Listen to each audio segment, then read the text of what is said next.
Although this is not the first of the new Euro 6 DAFs to go on the road in New Zealand, after extensive testing here carried out by distributor Southpack Trucks, I have actually spent some time behind the wheel of this model already.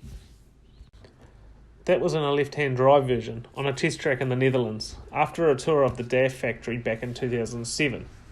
We also of course drove one of the NZ test trucks, a CF model, over Arthur's Pass late last year in the lead up to the launch of the new DAFs here.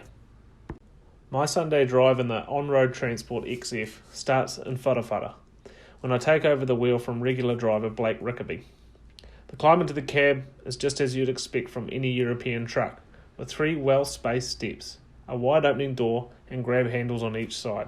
The driver posse has a comfortable air-suspended armrest seat with plenty of room and adjustment to suit any driver's shape.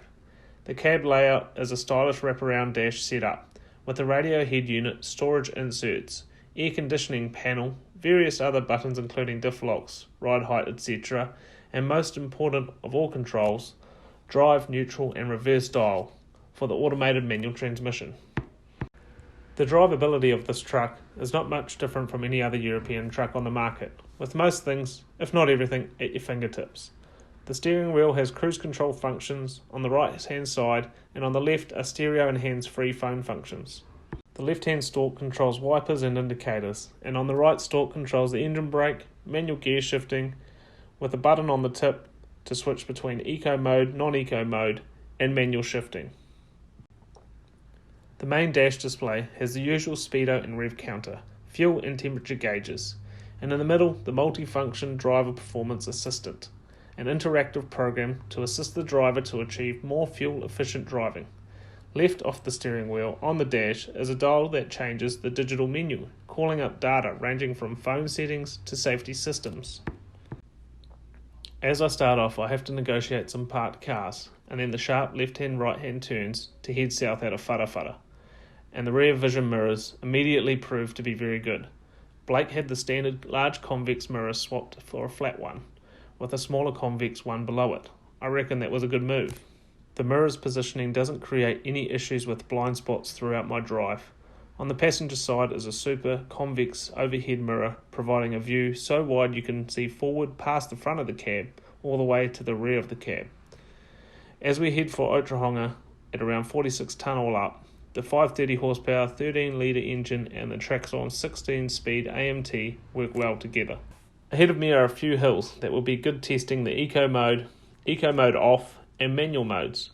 Blake mentions that he doesn't like the eco mode as he can't push the truck along as much he'd like. We both agree that that's what eco mode is actually for, stopping the truck working too hard in order to save fuel. We call it keeping the boss happy mode. On the first hill I keep it in eco mode, and as Blake predicted, the gearbox lets the engine lug down to 900 RPM before dropping double gears. This leads to us cresting the hill at around 30 km an hour, about 20 km slower than you would in manual. On the second climb, I turn eco off, and the gearbox and engine work a little more aggressively, changing down 4 gears at around 1100 RPM.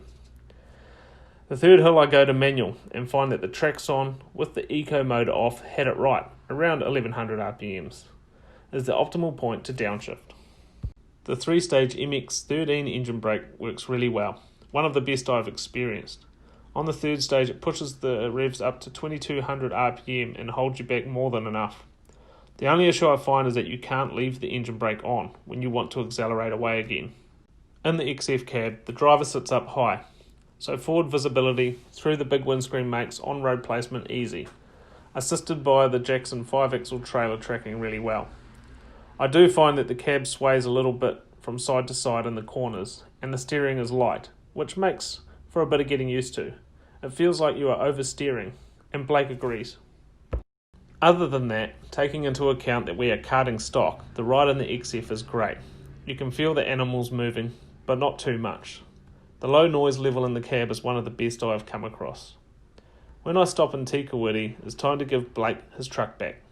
He seems a little uncertain about his new ride, but considering he would have preferred a 600 plus horsepower K200 and the fact he's only done 5,000 kilometres in the XF, I think we've caught him a little too early in the piece. I reckon that in a few months he won't be too unhappy about his armchair ride. He already admits to me that at the end of a long day's work, he's feeling better in the DAF than he would have in the previous truck.